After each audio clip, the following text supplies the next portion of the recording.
complément de la vidéo que vous venez de visionner sur la relation entre les lettres M et N et le nombre 13, qui selon moi représente cette relation cachée entre Jésus et Marie-Madeleine, ainsi que les enfants qu'ils ont eu ensemble. Et je dis bien les enfants, puisque selon moi, ils ont eu 2 enfants, et que c'est indiqué par le codage, puisque le mot bébé contient 2 B. Or, le B en soi représente une femme enceinte. Donc pour reconstituer le mot, il faut 2 femmes enceintes. Donc 2 bébés. Voilà, ça c'est purement une logique liée à la cryptographie. Voilà, bon, ceci étant dit, donc là en fait je voudrais un peu plus m'étendre, parce que j'ai fait une autre découverte absolument fantastique, qui permettrait d'expliquer certaines zones d'ombre au sujet de thèmes iconographiques abordés dans la religion chrétienne. C'est aussi en rapport avec le nom de famille de la plus fidèle disciple de Jésus, Marie-Madeleine. Puisqu'en fait, si on peut intervertir la position du M et du D pour donner Damelaine à la place de Madeleine, on peut aussi considérer la lettre L comme pouvant se lire complètement. Et donc là, on va parler de la laine, la matière, comme la laine de mouton. Et là, il suffit donc de transformer le E en A. C'est une homophonie. Et pour moi, ça c'est quelque chose que j'ai pu observer à de nombreuses reprises. Les anagrammes et les homophonies sont des révélateurs de vérité. Ils permettent de mettre en lumière ce qui a été dissimulé, volontairement en l'occurrence. Et là, je voudrais attirer votre attention notamment sur le nom donné aux grandes cathédrales gothiques construites au Moyen-Âge par les Templiers, à savoir Notre-Dame. Ce nom-là, en soi, n'a pas forcément énormément de sens si on le rapproche aux écrits du Nouveau Testament. Officiellement, on considère que toutes ces cathédrales sont dévouées à la Vierge Marie. Et moi là, il y a quand même un élément qui me fait douter par rapport à cette relation de cause à effet qui semble naturelle et comme allant de soi. Pourquoi ? Parce que ce thème iconographique de Vierge à l'enfant est apparu principalement au Moyen-Âge à travers la sculpture des tympans des églises, des cathédrales gothiques. Et aussi, il y a une autre scène qui est apparue qui s'appelle le couronnement de la Vierge, où on peut voir des anges ou Jésus lui-même couronner une femme qui est en face de lui et qu'on considère être sa mère, la Vierge Marie. Et considérez ici la manière dont j'explique les choses, parce que chaque mot est important. Je l'ai choisi à bon escient. Plus tard, les Italiens nommèrent ce type iconographique comme étant la Madonna col bambino, c'est-à-dire la Madame à l'enfant. Vous voyez déjà, il y a une modification. On est passé de Madame à Vierge. Et ensuite, ça a été francisé. On est passé de Madonna à Madone. Madone fut ensuite associé à un synonyme de la Vierge. Mais comme vous l'entendez, dans le nom Madame, il y a Dame. Et cette Madame est loin d'être certain d'être la Vierge Marie. Et selon moi, c'est plus Marie-Madeleine, puisqu'on le retrouve dans son nom, en intervertissant le M et le D. Marie-Madeleine, Marie-Damelaine. Et à chaque fois que j'ai pu déchiffrer des relations de cause à effet de ce genre, pour moi, ça m'amenait vers une compréhension plus profonde des choses. Et là, en fait, ce que je vais vous révéler, si vous le considérez à sa juste valeur, comme moi je le pense, parce que j'ai beaucoup réfléchi à tout ça, je ne partage rien publiquement sans y avoir profondément réfléchi, il y a un sens à tout ça. Et aussi la terminaison en laine, Madeleine. Pourquoi avoir associé la laine aussi à Marie-Madeleine ? Eh bien, ce terme m'a longtemps perturbé, j'ai pas trop su quoi en faire, jusqu'à récemment, où en fait j'ai découvert que cette matière était beaucoup employée dans la fabrication textile, notamment dans la tenue des membres de la bourgeoisie ou de l'aristocratie. Et ce terme fut ensuite associé aux longues tenues plissées que portaient ces personnages, dont ceux qui sont le plus estimés en peinture ou en sculpture, dont notamment les représentations de Vierge à l'enfant. Et les historiens de l'art emploient un terme bien spécifique pour désigner cette tenue, ce costume qu'ils portent, à savoir un drapé. Pourquoi ils nomment ça un drapé ? Puisqu'en fait, ces personnages sont recouverts d'un drap, un long drap qui fait penser à une robe. Or, ce drap est fait en laine. Et quand on sait maintenant que le thème iconographique de la Vierge à l'enfant et du couronnement de la Vierge sont issus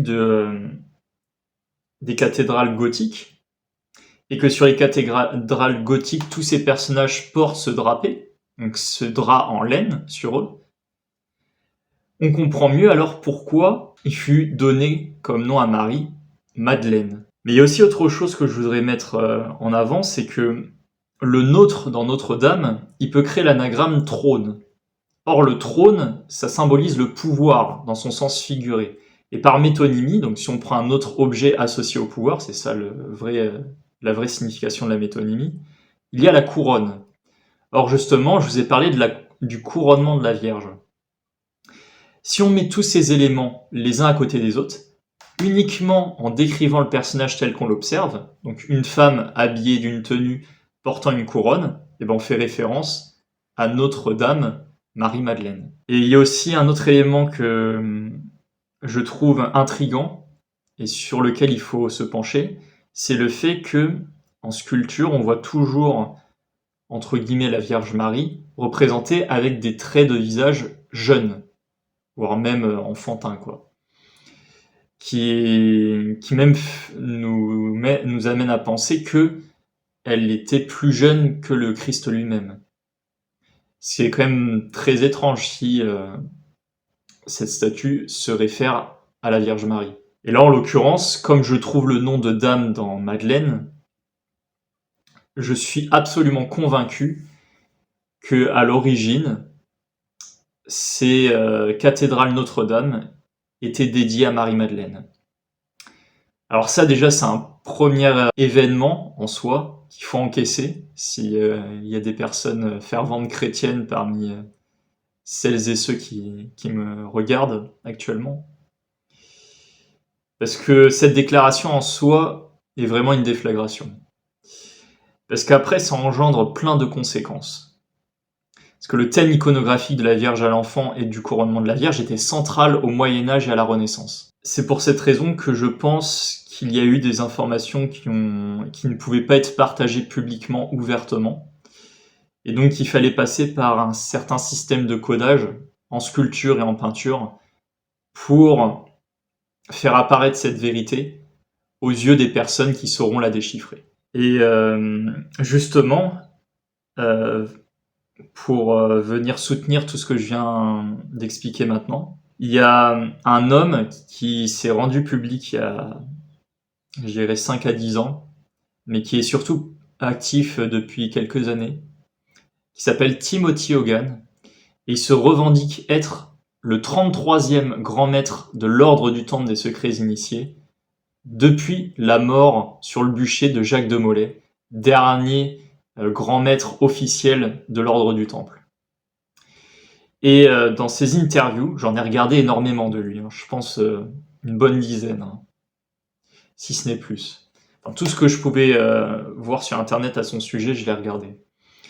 Et depuis quelques années, il affirme quelque chose d'absolument extraordinaire, qu'en fait les Templiers détenaient un grand secret, et que cela remontait à l'époque pendant laquelle ils étaient à Jérusalem pour chercher un trésor au niveau des étables de Salomon, donc près du dôme du rocher, à l'endroit le plus sacré des Juifs. Et d'après les déclarations de Timothy Hogan, il dit que les documents de la tradition templière indiquent qu'ils ont découvert une tombe remplie d'ossuaires, 10 au total, 7 parmi lesquels il y avait des inscriptions dessus.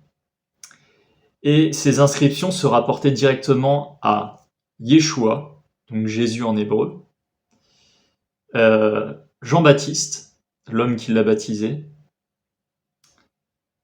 Marie-Madeleine et leurs enfants respectifs. Et cette tombe, elle se fait connaître sous le nom de Talbot tombe, parce qu'elle a été excavée récemment, je crois que c'est dans les années 80 si je me rappelle bien, par hasard, lors de projets d'extension urbains pour venir y implanter des immeubles. Et ça, on peut le retrouver sur Internet, hein, là, ce dont je vous parle, hein, c'est cette tombe-là. Et ce qu'explique Timothy Hogan, c'est que les Templiers ont récupéré les ossements de ces ossuaires et les ont déplacés dans des voûtes qui sont gardées et qui ne sont pas accessibles aux États-Unis. Donc que les Templiers seraient non seulement partis en Écosse pour fonder la franc-maçonnerie, mais aussi au Portugal, qui est le port du Graal, et ils auraient navigué jusqu'à ce qu'ils appellent le Nouveau Monde, à savoir les États-Unis. Et donc ils auraient découvert les États-Unis bien avant Christophe Colomb.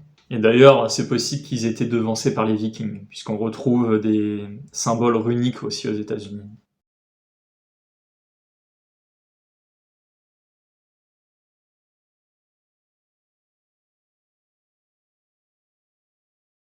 What about the bones? Let's get to the bones. Yeah, so one of the other things that we acquired in our digging back in the early 1100s was we came across a tomb in East Jerusalem area.